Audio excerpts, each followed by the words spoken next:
developing dementia than the average doc.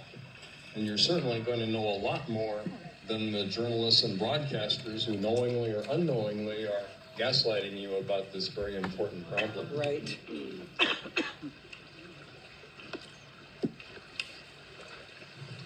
Can we still believe TikTok? No. No, don't bother. Not for Google. Anyway, surveys have shown that dementia, Alzheimer's, is actually the most feared diagnosis, more so than cancer, scarier than cancer. And if you look at the actual lifespan data, most cancer patients have a longer lifespan and a better quality of life than a patient with dementia. And dementia was once actually quite rare. When Dr. Alzheimer discovered it, it was so unusual that they named it after him. You know, it was once as rare as autism was. And of course, now we know that autism is approaching epidemic proportions. So we've got the very young and the very old in our society, you know, under assault with respect to their brains. But I think there's something we can do about it to prevent it and reverse it. The most common type of dementia is what we call dementia of the Alzheimer's type. Typically, most dementias are a combination of factors. The most common is the Alzheimer's type dementia combined with what we call vascular dementia, which is where blood supply to different parts of the brain can be impaired. And no better example than Joe Biden. You know, we've seen that play out over the last 5 years. But the combination that we see, there's the mental incapacity, of course, but also the frailty, falling down, you know, wasting away. And I'll show you later exactly why those are related, because it relates to the same malfunction in the nervous system that gives rise to all of those. We are starting to see a new kind of dementia now that we hadn't seen before. And this is in the post-spike transfection era, but it's being called turbo dementia. Now, the average case of Alzheimer's type dementia usually runs a course of about 7 years, give or take. There is a type of dementia that runs its course in about half that time, called Creutzfeldt-Jakob disease, or otherwise known as mad cow. And no, that's not a show on MSNBC. Could be. But Creutzfeldt-Jakob typically runs its course in about 3 to 4 years, 0 to 60, normal to demented. But what we're starting to see in these turbo dementia cases is that it runs its course in as little as 3 to 4 months. Now, we don't know how common this is going to be yet because it's still early, but we are starting to see these cases. When Dr. Alzheimer originally described what we now call Alzheimer's disease, he was struck by the fact that the brains were shrunken. When he did his autopsies, the brains had shriveled down. The gray matter and the white matter had shrunk. The watery parts of the brain had expanded to take up the space previously occupied by the cellular parts of the brain. And he assumed, logically enough, that he also found under the microscope what he called plaques and tangles. And he assumed that that was responsible for the brain shrinkage and also for the premature severe senility that he observed in his patients. But the plaques and the tangles, that's what we hear about today all the time. The plaques are amyloid plaques that surround and occur between the neurons of the brain. The tangles, the tau tangles, are actually deposits within the cells themselves. And Alzheimer himself attributed the cause of senility to the plaques and the tangles. And that idea, amazingly, has persisted over a century, up to the present day. So we have the amyloid theory, the tau theory of Alzheimer's disease. But I'll remind you that a theory, a hypothesis, is an opinion. It's not a fact.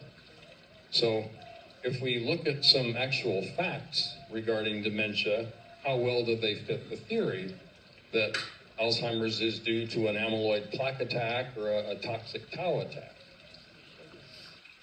So, one fact, if we take people with dementia, they should be loaded with plaques and tangles if that theory is correct. But what we find is that about 20% of patients with dementia have very little or absolutely no plaques or tangles in their brains. That's interesting. Let's look at it in the reverse situation. If we take patients who are loaded with plaques and tangles, those patients should all have Alzheimer's dementia if that theory is correct. And in fact, more than 1/3 of people loaded with plaques and tangles have perfectly normal cognition. No sign of Alzheimer's at all. These are big numbers. 20%, over 33%. You know, this isn't a 2% or a 5% discrepancy. Epidemiologically, those are very big numbers, and that simply don't fit the prevailing theory. Another fact, when we look at where plaques and tangles start in the brain, it's not the same place where Alzheimer's starts. Something else to go about. Also, many experiments have been done taking cells, neurons that are surrounded by plaque and filled with tangles, and the experiments show that those cells are quite able to function normally. The visual cortex cells see and process visual inputs very efficiently. The auditory reception cells respond to sounds very efficiently. So plaques and tangles in and of themselves don't seem to impair neural or cognitive function. And probably the most dramatic evidence of all is the fact that when we give certain anti-amyloid drugs to the patient and we get rid of all the amyloid, we can see it on radioactive type PET scans. When you eliminate all the amyloid, the demented patients continue to get worse. So we're left with the conclusion, based on the evidence, that plaques and tangles are a secondary phenomenon, a byproduct, if you will, of what's really going on and really causing dementia. But at the same time, we've had billions of dollars. Carl Sagan would say billions and billions and tens of billions of dollars spent by the drug industry, and that money needs to be recouped, regardless of whether the theories still hold water or not. So anything that runs counter to that narrative, well, we've seen that playbook before. And the benefits of anti-amyloid drugs, and we're talking about things like lecanemab and donanemab, which is Leqembi and Kisunla, the latest one. There's 3 more in the pipeline, but all anti-amyloid drugs. The benefit was reputed to be for 4 months, the patient didn't deteriorate quite as rapidly as they would have without the drug on board. That's not a very dramatic benefit. If you add a drop of water, 1 drop to a cup, you can statistically prove beyond the shadow of a doubt that there's more water in the cup than there was before you started. But does that make any difference as far as the amount of water if you're thirsty? No, it doesn't. So let me tell you a pickle jar story related to amyloid. There was a warehouse, and it was next to a mountain that rocks were rolling downhill. Eventually, the boulders fell on the roof and knocked a hole in it. And right underneath the hole was the shelf where the pickle jars were kept. So the pickle jars were constantly falling on the floor and breaking, and the floor was covered with pickles. So the solution, besides cleaning up every pickle in sight, was to get rid of the pickle jars. So bring in people that were big pickle eaters to eat all the ones that were left and do everything to erase the last vestige of pickles. Now, did that solve the problem? But I'm not sure that dealing with amyloid in the same way is really going to solve the underlying problem that we face. Now, one of the other problems with the amyloid drugs is that, amyloid, like many things in the body, a little bit of it is good and often essential. Too much of it is bad. But the problem that has come up with the anti-amyloid drugs is that so much amyloid is removed that the essential parts are also gone, and that's causing side effects. It turns out that amyloid proteins are involved in sealing the blood-brain barrier so that blood doesn't escape the blood vessels and leak into the brain. Blood leaking into the brain, another name for that is a stroke, a hemorrhagic stroke, usually the worst kind. And so what we're starting to see with these anti-amyloid drugs is a high incidence of brain bleeding, strokes. There's also a lot of water buildup that occurs in the brain. And most interestingly, the people who supposedly need these drugs the most, the people with the so-called E4 genotype, we'll talk about that in a few minutes. The people with the E4, again, who supposedly are the most in need of these drugs, they have the most and the worst side effects from them. So you might wonder, how did these drugs get approved when the benefit is so minimal and the risks are quite large? And I don't know exactly, but it's interesting that 7 out of the 8 members of the committee that voted for approval are on the drug industry payroll. And if we go back to, there was a quote-unquote groundbreaking study back in 2006 that purportedly cemented the relationship between amyloid and dementia. But it turns out that the images in that paper that were so influential turn out to have been doctored. There was actual fraud in that paper. And that was the paper that really kicked off the grand old opry of amyloid into high gear. And last year, in 2024, that study was quietly retracted and withdrawn after a generation of research had been done, supposedly working on the amyloid hypothesis.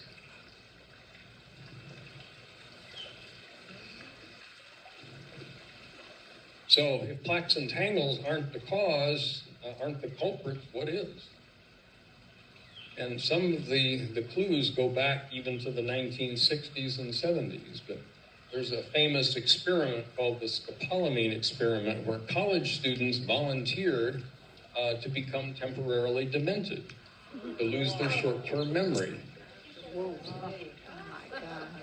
We were young in those days.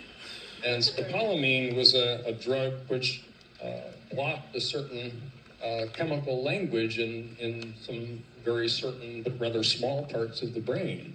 So these young kids became temporarily like an Alzheimer's patient until the drug wore off or a reversal agent was administered. Now their brains were otherwise pretty intact, so they recovered fairly quickly, unlike someone, say, who's had more wear and tear on the system.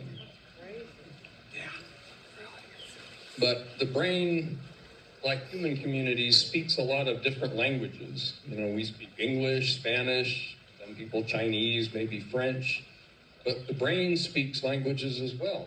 So some groups or networks of neurons talk to each other in what we call acetylcholine or acetylcholine. Some speak serotonin, others gab and GABA. Some shout in glutamate, some whisper in dopamine, for example. I can hear one neuron to the other saying, whisper sweet nothings to me in dopamine. But the neurons that speak acetylcholine or acetylcholine, both pronunciations you'll hear, they're the ones that are most intimately connected with cognition. And their deterioration and the loss of those neurons is what seems to produce Alzheimer's disease very effectively. Now, the drugs that were given in the scopolamine experiment, it's known as an anticholinergic, which means that it blocks the transmission of speaking in acetylcholine, for example, that drug is actually still on the market. And there are over 640 drugs still on the North American market that have varying degrees, some weak, some strong, of anticholinergic activity, which block the transmission of these cells that are responsible for cognition. So medication is a big factor in that. Now, there's a class of drugs that is on the market putatively for treating Alzheimer's called cholinesterase inhibitors. They don't work. So even though it's based on the right idea, it's the wrong approach, because the acetylcholine system in neurons that speak that chemical language, it's a bit like a Rube Goldberg contraption, you know, where the little balls at the top, they drop down and they jump and then they go around and around a little spiral circle and they bump into each other and ricochet and finally they come out the bottom. So if the strategy is to wait at the bottom and collect the marbles as they come down, but if most of the marbles don't make it that far, then that strategy doesn't help. So that's why acetylcholinesterase inhibitors don't work in Alzheimer's, because the problem is further upstream in the machinery that makes it possible for the neurons to speak to each other in the language of acetylcholine. Now, acetylcholine is also the language that's used when nerves talk to muscles. So that's why we see the connection of frailty with Alzheimer's disease, because the muscle weakness, the loss of muscle control, the progressive inability to locomote, to ambulate, all of that is related to the exact same chemical language that's impaired in Alzheimer's. The gastrointestinal tract also uses acetylcholine. So with or without symptoms, what we do see in Alzheimer's dementia is an inability oftentimes to properly digest and assimilate nutrients and medications for that matter. So many times to overcome that, we have to try to get around it by using, say, intravenous medications or other injections, because again, that's part and parcel of the acetylcholine malfunction that we see. Now, why do the acetylcholine-speaking neurons degenerate? And that gets into something I call the M&Ms, and it stands for membranes and mitochondria. But every cell is surrounded by a membrane, and within the cell, there's probably 10 to 20 times the length of membrane on the inside as on the outside. And a lot of that membrane is in a critical organelle within the cell called a mitochondrion. And mitochondria are the power plants that operate our bodies. We make in our mitochondria our body weight of ATP every single day. And a lot of that is used in the brain. The brain is about 2% of body weight, but it uses 20% of the energy. So anything that impairs that function is critical. So what's happening in the membranes of the neurons that speak acetylcholine that causes them to die, shrink, and malfunction? When the machinery starts to go haywire, the cells will cannibalize their own membranes to try to recover materials from which they can make acetylcholine that they've lost the ability to make otherwise. So the cell membrane progressively deteriorates. And at some point, as the cell shrinks and loses its function, the cell membrane becomes so damaged that other cells in the brain whose job it is to go around and clean up damaged cells and get rid of them start to attack those cells as well.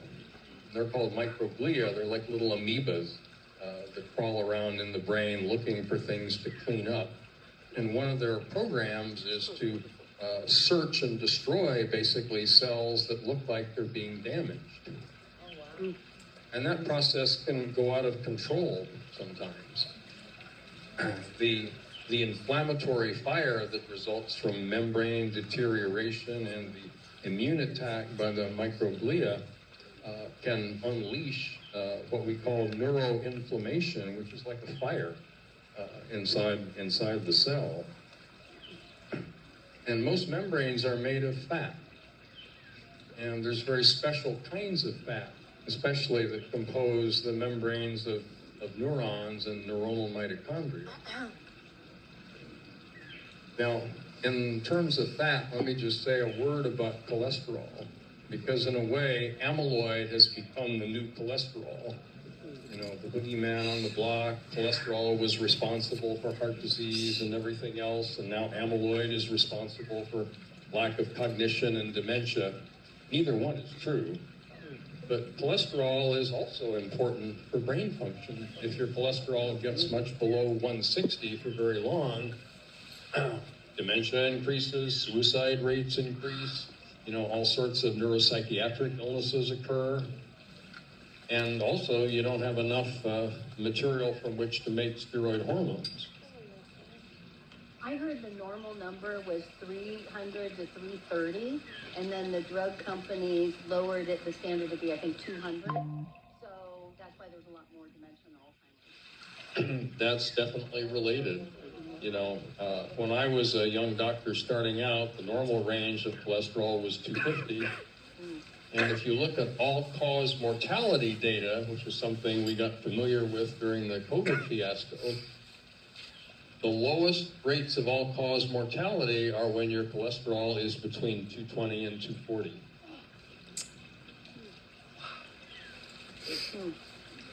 So let's get back to membranes for a minute, because there's a concept we call the membrane reserve capacity, which means that the membranes are supplied with these certain special kinds of fats that endow them with the ability to resist damage and to repair themselves in the case of damage. And they go by different names, but we call them plasmalogens sometimes.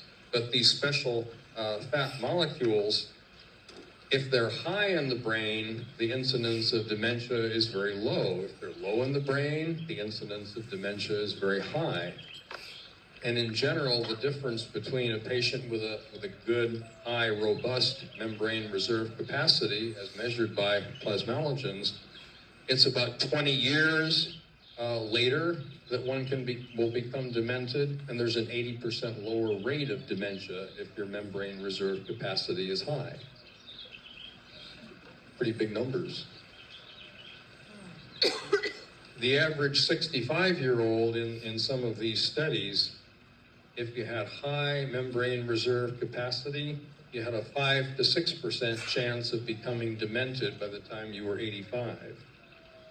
People with an average level of membrane reserve capacity had a dementia rate of 15%. And people with a low level of membrane reserve capacity had a dementia rate of over 30% in 20 years.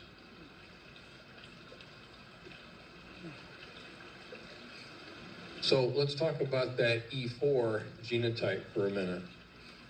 Most people have heard of this, but you get one gene from mom and one from dad. And you can either get an E2, an E3, or an E4. If you get one or two E4s, statistically your rate of dementia is higher. If you have E3s, which is by far the most common combination, you have what's called an average rate of dementia. Strange concept in and of itself, right? E2s have the lowest rate of dementia when you don't take anything else into account. But if you also look at the membrane reserve capacity, you can completely neutralize the effect of an E4 genotype by keeping your plasmalogen levels high. When your plasmalogen levels are high, even if you have an E4 genotype, your risk immediately goes to an E3 level, and the higher it goes, it'll go down to an E2 level of risk.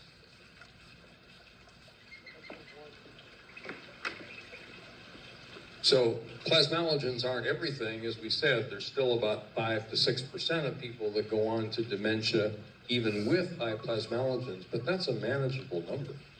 It's not 20, 30, 50, 60% unknown. It's 5 to 6%.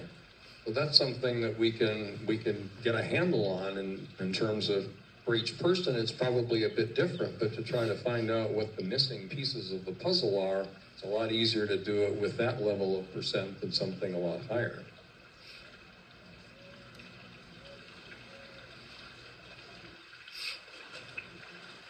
And in the original slides, we had a couple of slides that showed some of the nutrients that can help prevent dementia. We can get you a list of them later if you like. We can make that available. Unfortunately, they don't cure dementia because that's not the source of the problem, but they can certainly enhance mitochondrial function. And if we test and find out that your membrane reserve capacities are low, there's ways to rebuild that. That can be restored. Now, let me tell you a little story about a neighbor of ours who, we're going into wildfire season now, and a few years ago, a neighbor not too far from us, his house caught on fire during one of the wildfires. And part of the reason was that he had all kinds of flammable junk lying around his property. He also had uncleared brush. There's a direct connection to what goes on in the brain there as well. But as his house was burning, the helicopter came over with a giant bucket of water and dumped it into his house, try to put out the fire and prevent it from spreading. Eventually, the tanker came down and laid down a big swath of the orange retardant to keep the fire from spreading elsewhere in the neighborhood. And that process actually is very similar to what happens in the brain. You know, I call it the fire and the flood, the FNF, because inflammation is a fire, basically, and fire produces a lot of damaging byproducts. And flooding or edema, swelling of the brain, collections of fluid that we can see on brain scans, that also occurs as part of that inflammatory cascade. And the more omega-6 versus omega-3 fats that we've stored in our membranes, that's like the flammable material surrounding this fellow's house. If the fire does start for whatever reason, be it an illness, an injury, what have you, if you've got a lot of omega-6 in your cells, that fire is going to ignite and spread to other cells. Now, one function that plasmalogens have, besides increasing your reserve capacity, it's to act as a bit of a fire extinguisher, a fireproofing effect, but you use them up. Inflammation will deplete plasmalogens very quickly, regardless of what kind of inflammation it is.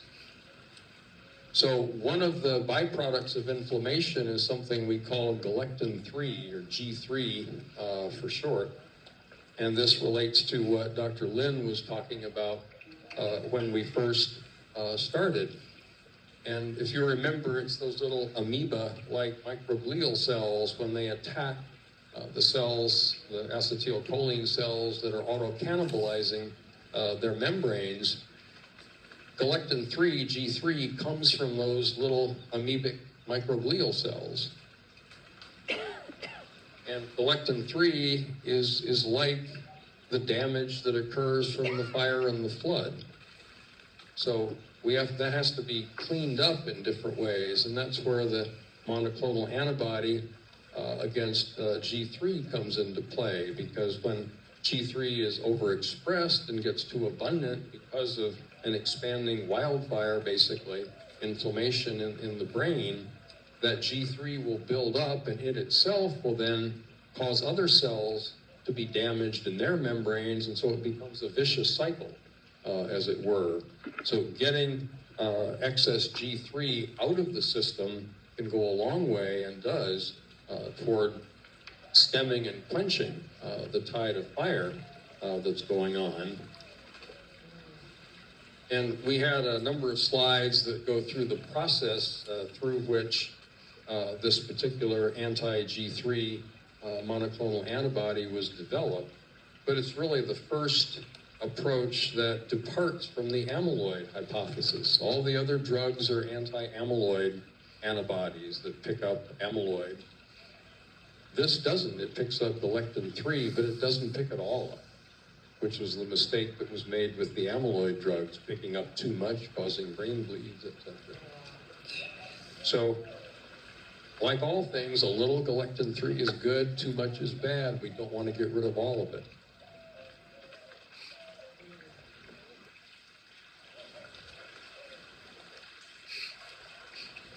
So this really is a game changer in terms of reversing Alzheimer's disease. We can prevent Alzheimer's disease by enhancing our membrane reserve capacity, strengthening our mitochondria.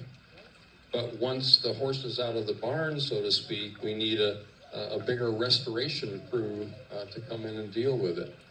Who do we call when we have a fire or a flood? We call the restoration company. So that's what we're really doing here, working on different levels, trying to restore function, dampen the tide of the pro-inflammatory molecules like excessive galectin-3 that are out there. Now, we can look at dementia and so forth on a continuum, like a long line, where at one end we have sickness and dementia, in the middle we have survival and existence, and maybe at the other end we have a state of thriving, wellness. So that's really what the goal is, to move us away from that descent down into sickness and dementia and rebuild, moving from near survival to a state of enhanced function, longer life, better lucidity, for a longer lifespan. Now, we can restore neurons that are merely shrunken, or merely in a state of suspended animation or dormancy. Once they've died, we can't revive them. There are ways possibly that we can replace them by stimulating the production of new neurons, but that's a slow process. It makes a lot more sense to try to rescue the cells that are not yet defunct.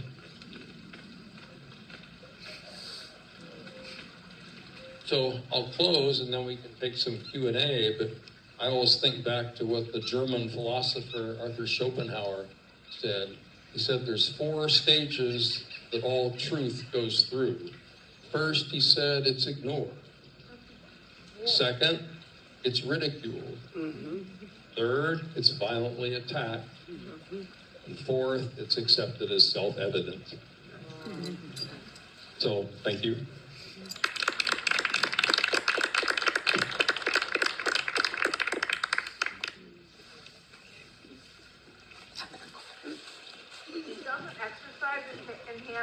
Mitochondrial function. Can exercise enhance mitochondrial function? Absolutely. Now, there's some interesting reasons for that. If we look at what food is, if you break it down to its lowest common denominator, it's electrons. And electrons go through a certain process. It's like a little pipe that they go in one end and they come out the other. Oftentimes they go in one end because we eat too much, but they don't come out the other end because we're not exercising enough. And as a result, those electrons start leaking out from the middle of that pipe. And that causes all kinds of oxidative stress, oxygen toxicity, and so on. So yes, exercise can play a big role. I have a question. Oh, sorry, somebody else going? How about, I've been reading about the microplastics that they're finding in the brain, especially in Alzheimer's patients, sometimes as much as a plastic spoon. What is that? Is that accurate? Is that... I don't have personal experience with that. I don't have a good way of measuring microplastics. I would love to do that. We don't want to do biopsies, and we don't want to wait till a patient is dead to do an autopsy. But yeah, plastics certainly are an environmental pollutant that's growing. Yeah, there's no doubt that it does occur in many organs, the brain especially. How big a role that plays in Alzheimer's, I honestly don't know. Anything that will impair the ability of the neurons to properly regulate their membranes potentially could do that. Microplastics are going to be, initially at least, outside the cell, extracellular, where they're in direct contact with membranes. Do they or do they not get absorbed within the cell? I don't know that. So my question was, you were talking about you could see the different levels of how prone you are to having issues with your memory, with Alzheimer's. So is this a blood test that you do to determine where somebody fits on this scale? And then have you ever looked at somebody who, do you do preventative treatment, or do you wait until this is a multifaceted question, or do you wait, or do you wait till you see things for showing up? And then also, have you determined, because I'm just wondering, people to find out, yes, you are determined to possibly have Alzheimer's, how that psychologically affects people moving through life and they're not feeling anything. Is there preventative, you're talking about nutrition, and nutrition's big, but our nutrition that we get through our food is also not that great, and you have to know your your nutraceuticals, that they're even doing what you think they're going to do. So have you found that you did a blood test on somebody, if that's the way you're determining if they're getting, if they're more predisposed to having Alzheimer's, and then they did not present, and you carried them through, or you watched them through life because of their lifestyle versus somebody else who doesn't have maybe a healthy lifestyle, and then what nutrition, is it through food or through nutraceuticals that you're finding the best way to handle that, to not have Alzheimer's? Okay, long question. Let me try to tackle those. There's a lot of levels of what I was kind of trying to find, understand. Well, prevention is always better than cure, I think. Yes, that would be the ideal approach, is to prevent these problems from occurring in the first place. How do we determine that? Yeah, there's blood tests certainly that can be done. There's different types of brain scans sometimes that can add further information that way. If you do identify someone who is potentially at risk of developing dementia or cognitive impairment in the future, yeah, I think there's many things that you can do. Some of them are very simple. Simply taking more B vitamins has a huge effect on helping to prevent the onset of Alzheimer's disease. But what was the other part of the question? Have you seen that you determined that somebody is a candidate, they're probably going to end up, they're not showing anything yet, but they're probably going to, and then they didn't. Because possibly their lifestyle or things, other parts of their history. Did you ever feel like somebody definitely is a candidate? I'm just wondering if it psychologically could hurt people to hear, yes, there's a good chance, unless they're ready to step in and doing preventative stuff to get there. So have you seen where people presented and they should have, but they're not presenting Alzheimer's? We say that there's about a 7-year span from the earliest signs of dementia to full-blown dementia, give or take, but there's really a 20-year span that precedes that, during which lifestyle changes, nutrition, other things can be done to not even get to the point where the 7-year cycle starts. Lifestyle plays a huge role in all of that. As we talked about, the more inflammatory events that one has, and that can come from consuming a poor diet, for example, not exercising, other things that can damage the membranes, reduce your membrane reserve capacities over time, sometimes quite substantially. And the correlation, because I've read your gut, people who are having intestinal issues, gut issues, any kind of stomach issues, is a precursor do you see that it's a precursor to 10 years earlier before Alzheimer's presents? Well, it could go back even longer than that. As I say, there's about a 20-year span. We do refer often to the gut-brain axis, which means that, yeah, there is a very close connection many times between gut function and brain function. We alluded a little bit to that in talking about the acetylcholine-speaking neurons that basically are the primary language spoken in the enteric, or the intestinal nervous system. Your GI tract actually has more neurons in it than your spinal cord does. So if you were going to rank the largest concentrations of brain cells, your brain would be 1, your intestines would be 2nd, and your spinal cord would be 3rd. So yeah, the gut-brain axis is important. One of the doctors pathologists who first described the stages of Alzheimer's as seen under the microscope, he's also the inventor of the theory, now I think pretty well established, that Parkinson's disease begins in the gut. And there's a parasympathetic nerve called the vagus nerve, over which things are transported from the gut up to the brain, and Parkinson's disease actually seems to start in those areas where the vagus nerve terminates inside the brain. So there's many connections between gut and brain. Hi, I have a friend whose husband has kind of exercised all standard medical treatment for his early diagnosis of dementia, Alzheimer's, and they've been directed to the NAD infusions. Can you maybe describe, if I was going to describe this program relative to what's been introduced to them with regard to that, maybe walk me through how I'd have that conversation to introduce this concept to them relative to what they've been offered? Well, NAD is basically a type of B vitamin. It's in the vitamin B3 or niacin family. And niacin is a critical part of that system in the mitochondria that produces energy. So NAD, when it's given by injection, infusion, there's different ways of taking it orally as well. So a couple different forms seem to be assimilated quite well. That helps mitochondria to function better.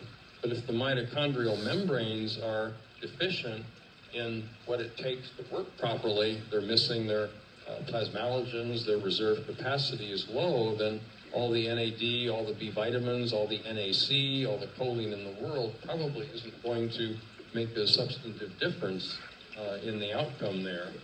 So nothing wrong with NAD, works better when it's accompanied by other things as well, but trying to get more to the root cause level, I think, is what's important. And yeah, we can do different types of blood tests, for example, that correlate with brain levels of these different materials. Again, the M&M, right? The membranes and the mitochondria. We have to deal with that.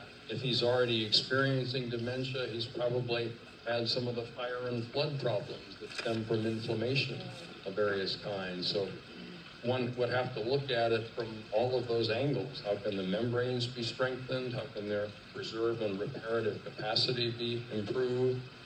Not just how can mitochondrial function be optimized, but if there's inflammatory debris there to clean up, what might be some of the best ways to do that so that the cells have a better opportunity to regenerate.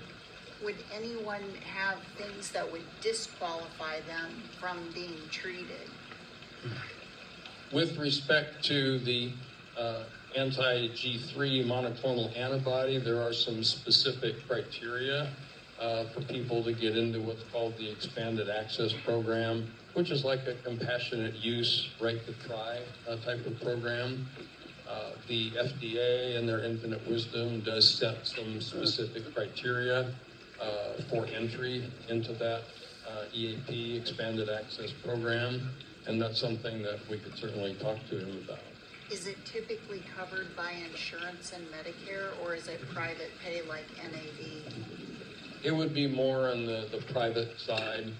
again, we're talking about a theory that's outside the mainstream of the dominant prevailing theory, which is that amyloid is responsible. So amyloid therapies are probably going to be covered by Medicare, but as we've seen, that theory doesn't fit very well with what we actually find, and clinically it doesn't work. The patients with anti-amyloid therapies keep getting worse over time.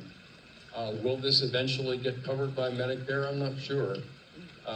Drugs that go into an EAP program, about 3/4 of them eventually go onto the market. So there's a good chance that the monoclonal antibody will eventually be on the market, and at that point, hopefully it would qualify for Medicare reimbursement. Thank you. What part does heredity play, and what about stress? Well, two ends of the spectrum, heredity and stress, nature and nurture, environment and genetics. So we talked a bit about the genetics of ApoE3 and E4. Again, the supposedly bad hand of an E4 can be neutralized if you enhance your membrane reserve capacity. Stress comes in many different forms, physical, emotional, et cetera, et cetera. The more stress that we undergo, the more we have to defend against it. So as our defensive capacities get used up over time with an excessive amount of stress, we can get depleted to the point where we become vulnerable to things like wildfire inflammation.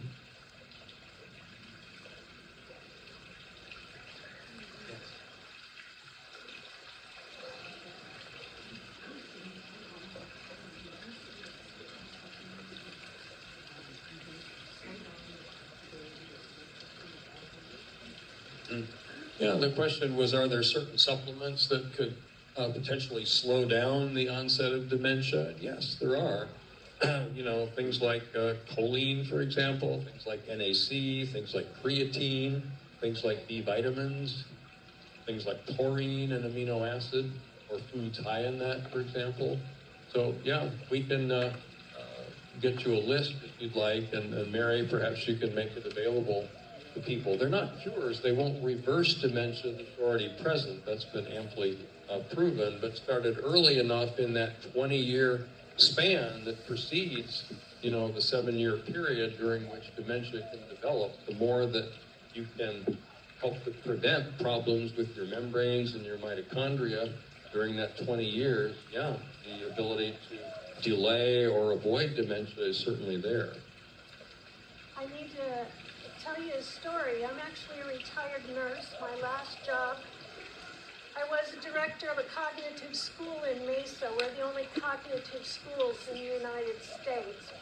And I did that for 11 years and did my own anecdotal experiments, if you will, on some of our members. And I had Dr. P from Barrows Institute who came out and spent a couple days with me because my anecdotal evidence was showing exactly what you're saying, Doctor. I don't know if you've ever heard of Dr. Joe Wallach, but that's who I had started listening to when actually I had some inflammation going on myself, even though I was a dementia nurse, and I was able to reverse those symptoms in myself, to make a very long story short. And I thought this might work on Alzheimer's, on our dementia folks. It didn't matter what kind of dementia they had. And I can tell you one story. I had this black gentleman that came into the club, and cognitively he was confused, but he was still there a little bit. I took Dr. Joel Wallach's advice of what I was doing to myself, talked to this family member. I said, would you like to try this? The vitamins themselves are expensive. My son is actually a doctor of Chinese medicine. I had him overlook these vitamins because he was like, they have all these Chinese herbs in them. Well, come to find out, Dr. Wallach's wife is a Chinese medicine doctor like my son. Make a long story short, this gentleman came into my school in a wheelchair, confused. 90 days on this program and changing his diet. He threw the baseball out at the Cubs stadium, and I have videos. Wow. Amazing. And we to do that with our families who could afford the vitamins. I remember his wife came to my office one day.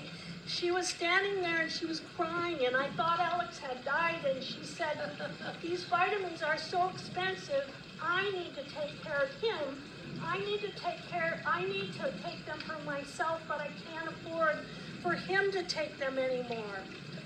90 days more, he was back in a wheelchair and he was placed in memory care. Oh, wow. And I had many different experiences like that.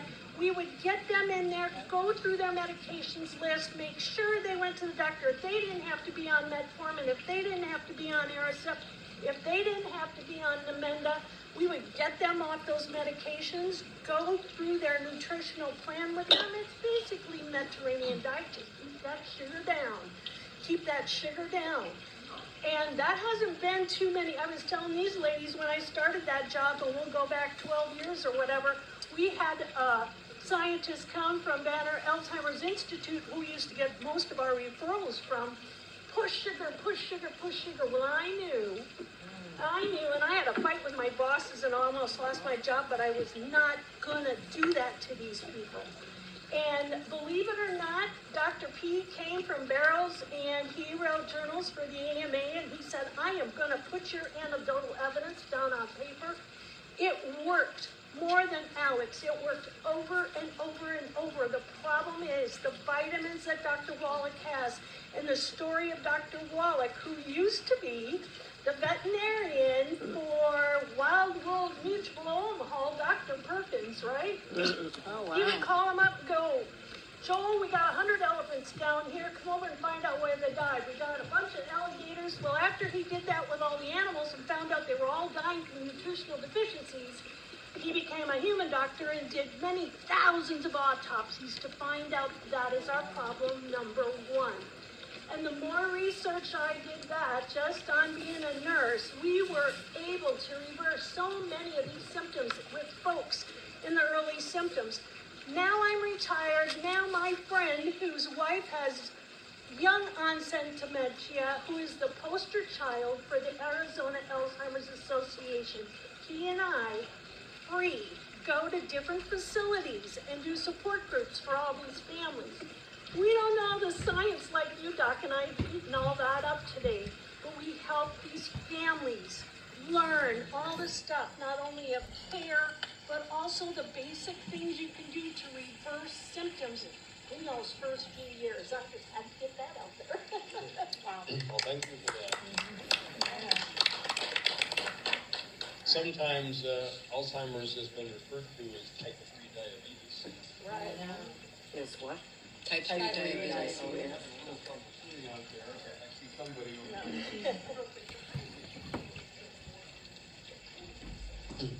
It actually goes in and picks up the lectin-3 that's secreted in excess by the amoebic microglial cells that are part of the inflammatory process, attacking cells with damaged membranes. And so as that debris is cleaned up, then it leaves the opportunity open for more regenerative processes to take place. Sometimes if there's too much damage, it's hard to get things back. If you have a fire and a flood, if you don't clean up the mess, it's going to be hard to set your living quarters back up again. You believe that all of the reading and the puzzles and the games and everything else just make a difference with Alzheimer's? Good question. There's a saying What was that the we question? do, the question was, do The things puzzles like brain help? games and so on make a difference in Alzheimer's? That's a very good question. The problem is that you cannot train an inflamed brain. Okay? So if you deal with the inflammation first, then you set the stage for things like brain games like Brain HQ, which is the one I like to recommend, where those can be very helpful. But a brain that's inflamed is not trainable. Yes. Two questions. One, what's your thought on methylene blue? And two, is the TB006 available? And if it is, can we buy it? And how is it taken? Okay, first question, methylene blue.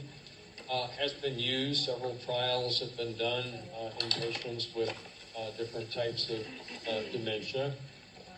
By itself, it didn't seem to have a major effect. In certain cases, it certainly could be added to a mitochondrial revival type of program. Usually, again, the mitochondria need their membranes to be intact. So in my way of thinking and looking at the evidence and looking at my own clinical experience, if you address the membrane first and the mitochondria second, it seems to be more effective. Okay. Does yours address the membrane? It does, yes. Okay. Yes. And the EAP, it's given by an intravenous infusion, the medication, so it's given approximately once a month, once every 30 days. Okay. Can we buy that?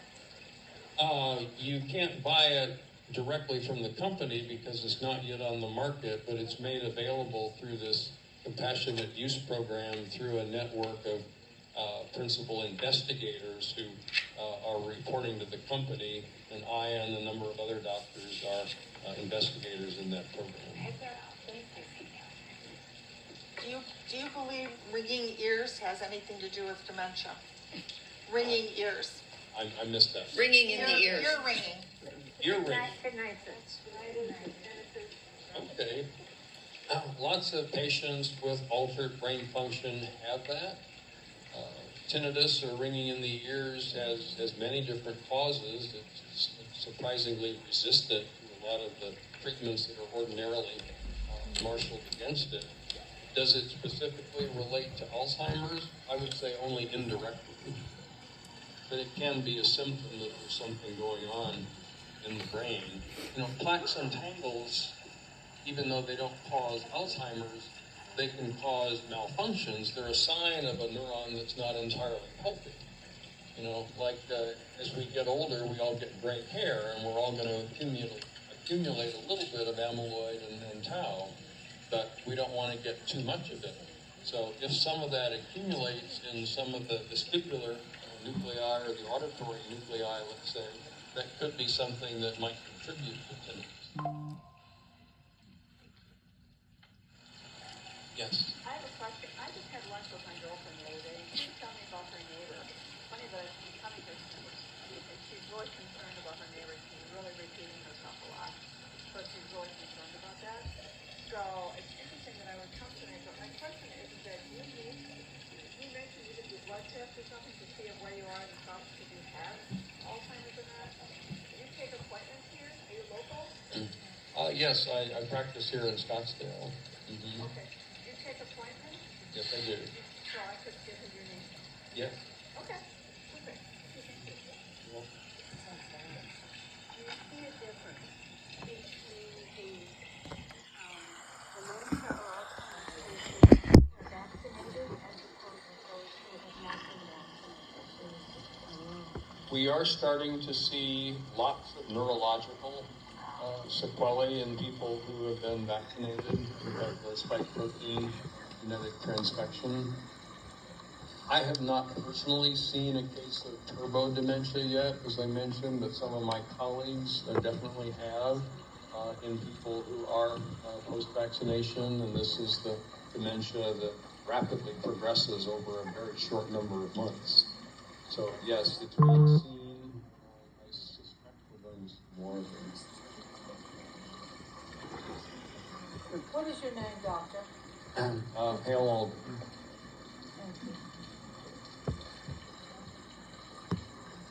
Hey, anybody else? Thank you so much. Wasn't the outstanding? I'm sorry, real quickly, we can thank Lynn Peary actually for Dr. Alden, okay? And a lot of you know, some of you